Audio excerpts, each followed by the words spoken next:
Which has the same aim. One of the first things that the independent African nations did was to form an organization called the Organization of African Unity. The purpose of our organization of Afro-American Unity, which has the same aim and objective to fight whoever gets in our way.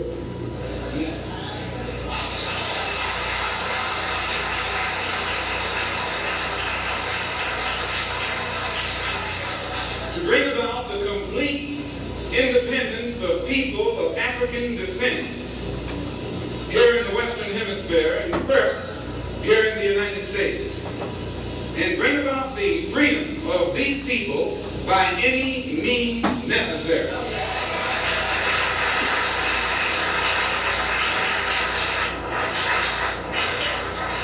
That's our motto. The purpose of our organization is to start right here in Harlem, which has the largest concentration of people of African descent that exists anywhere on this earth. There are more Africans here in Harlem than exist in any city on the African continent. Because that's what you and I are, Africans.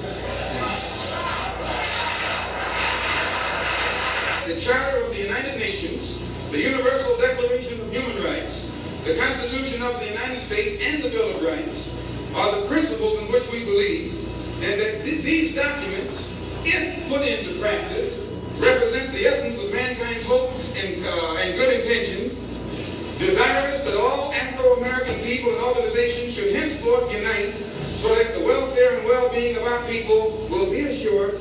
We are resolved to reinforce the common bond of purpose between our people by submerging all of our differences and establishing non-sectarian constructive programs for human rights. We hereby present this charter. Number one, the establishment. The Organization of Afro-American Unity shall include all people of African descent in the Western Hemisphere. In essence, what it is saying, instead of you and me running around here seeking allies in our struggle for freedom, in the Irish neighborhood, or the Jewish neighborhood, or the Italian neighborhood, we need to seek some allies among people who look something like we do. Once we get their allies. All right. Watch that all day. But we wanted to. That's right. So one of the allies that has been in my life since 1990, brother. When I first started teaching, we had the Young Men's Group, Society of Black Brotherhood, and Brother Kelvin would come in and talk to them and give them some inspiration and some knowledge of self, and again, do all the things that was done for Malcolm, right? He was the Bimby, not just for Brother Darrell, but also for many young people at Weaver High School as well. And so we maintain that relationship, and let's be honest. Men, period, we don't maintain healthy relationships with some of our brothers for 5 years, 5 minutes, in some cases. But this is a relationship that's gone on for over 25 years. And I've been here in Hartford, and it's something that I'm very proud of, and I'm glad that we've maintained that in so many other capacities in terms of the city and working together in so many ways. But I'm just so honored to have him here to talk about and to express that next phase of Malcolm X, in terms of once he went to prison, learned the teachings of Elijah Muhammad, and then became the national spokesperson and the man that many of us know and love today. And we want to make sure we bring on Brother Kelvin Lovejoy as our next piece of representation.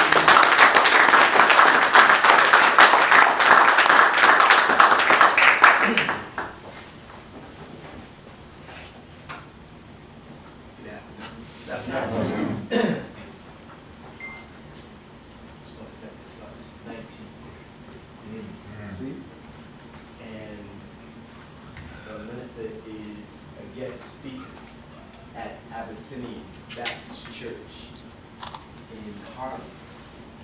And if you don't know, Abyssinian Baptist Church was the home church of Dr. Adam Clayton Powell, who the Honorable Elijah Muhammad said was the best example of a politician for our people.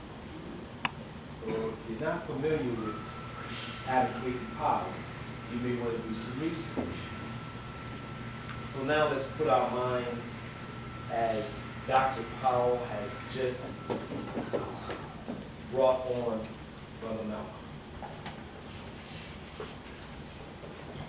Distinguished guests, brothers and sisters, friends, and even our enemies.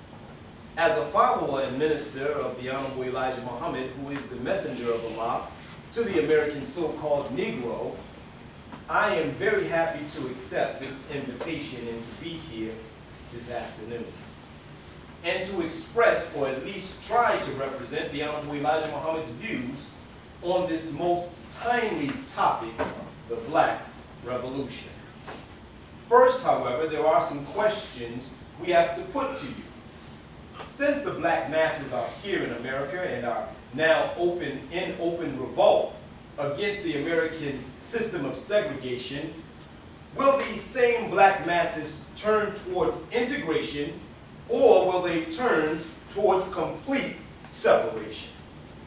Will these awakened black masses demand integration into the white society that enslaved them, or will they demand complete separation from that cruel white society that has enslaved them? Will the exploited and oppressed black masses seek integration with their white exploiters and white oppressors?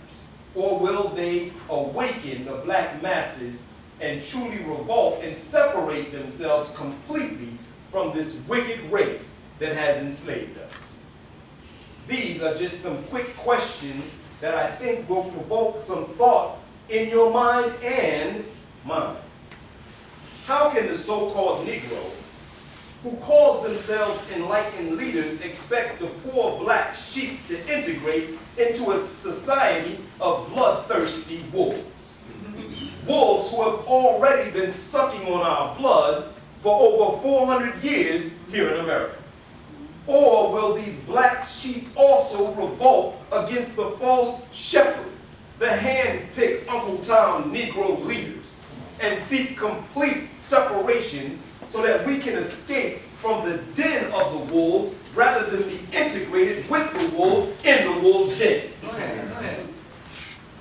Since we are here in church, most of us here profess to believe in God, there's another question. When the good shepherd comes, will he integrate his long-lost sheep with wolves? According to the Bible, when God comes, he won't even let the sheep integrate with goats. Go ahead. And if his sheep can't safely integrate with goats, then certainly they won't integrate with wolves. The Honorable Elijah Muhammad teaches us that no people on earth fit the Bible's symbolic picture about the lost sheep more so than the American 20 million so-called Negroes, and has never in history been a more vicious, bloodthirsty wolf than the American white man. He teaches us that 400 years here in America has been nothing but a wolf den for the 20 million so-called Negroes, 20 million second-class citizens, and this black revolution that is developing today in 2015. It's developing because of the Honorable Elijah Muhammad. A God-sent shepherd has opened the eyes of our people, and the black masses can now see that we all have been here in this doghouse way too long. The black masses don't want segregation, nor do they want integration. What we want is complete separation. In short, brothers and sisters, we don't want to be integrated with the oppressor. We want to be separated from the slave master. And now our religious leader and teacher, the Honorable Elijah Muhammad, teaches us that this is the only intelligent and lasting solution to the present race problem.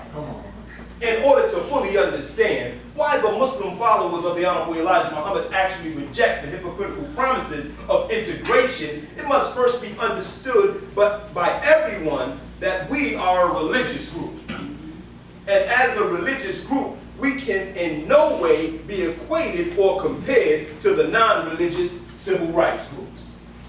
We are Muslims because we believe in Allah. We are Muslims because we practice the religion of Islam.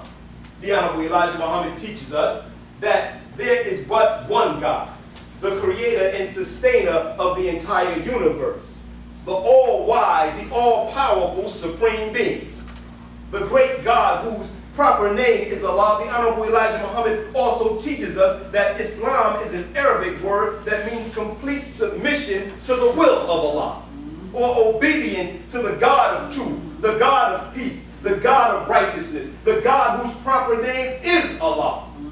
And he teaches us that the word Muslim is used to describe one who submits to God, one who obeys God. In other words, a Muslim is one who strives to live a life of righteousness. Go ahead. Come on. You may ask, what does the religion of Islam have to do with the American so-called Negro's changing attitude towards himself, towards the white man, towards segregation, towards integration, and towards separation?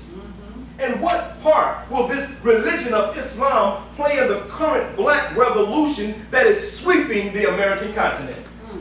The Honorable Elijah Muhammad teaches us that Islam is the religion of naked truth, undressed truth, truth that is not dressed up. And he says that truth is the only thing that will truly set our people free. Assalamu alaikum.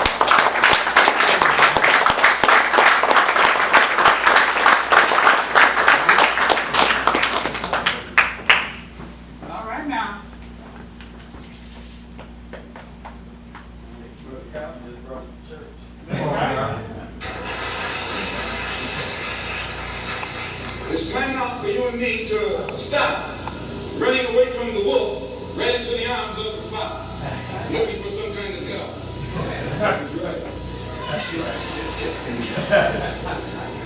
Number 2, self-defense.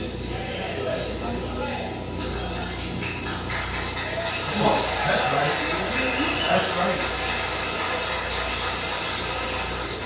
Since self-preservation is the first law of nature, we assert the Afro-American's right to self-defense. That's right. The Constitution of the United States of America clearly affirms the right of every American citizen to bear arms.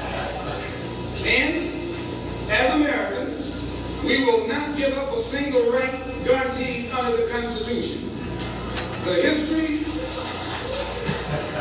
history of unpunished violence against our people clearly indicates that we must be prepared to defend ourselves, or we will continue to be a defenseless people at the mercy of a ruthless and violent racist mob.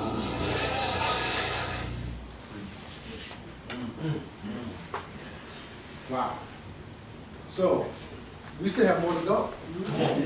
Right? And I think that's again, the beauty of Malcolm. Right? There's other leaders that sometimes we can study, and then you pretty much study their life, and that's it.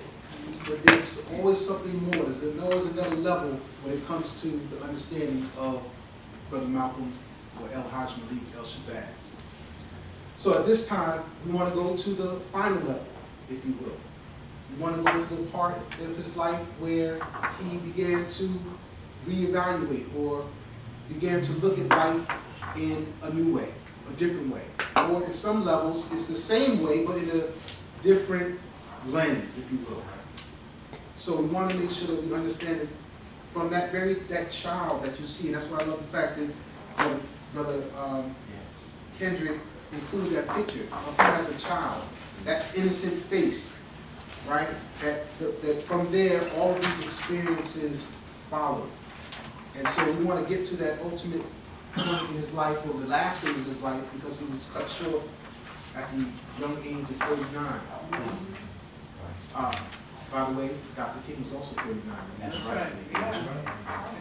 And so this idea of, 40 and over, getting into that stage of real manhood and productivity and consciousness, both of them were cut short. And when you look at black men today, and the lifespan, the health, and the conditions that we're in, that age factor is very, very much a part of that as well. So we want to bring on a brother who's been a member of this community, and I'm going to say, and this is no disrespect, this is really an honor, to say he's been a part of this community longer than anybody else in the room. We honor our elders. We don't make that something to be ashamed of. But we don't want when people say, "Oh, I'm too old." No, you are getting better and better and better. That's right. So we need to look at our elders in that way, and we want to respect them.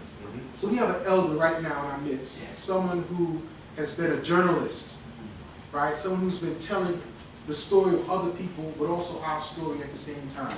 Someone who has been a mentor in my life. Someone who... Big brother, go ahead. Yes, sir. Yes, sir.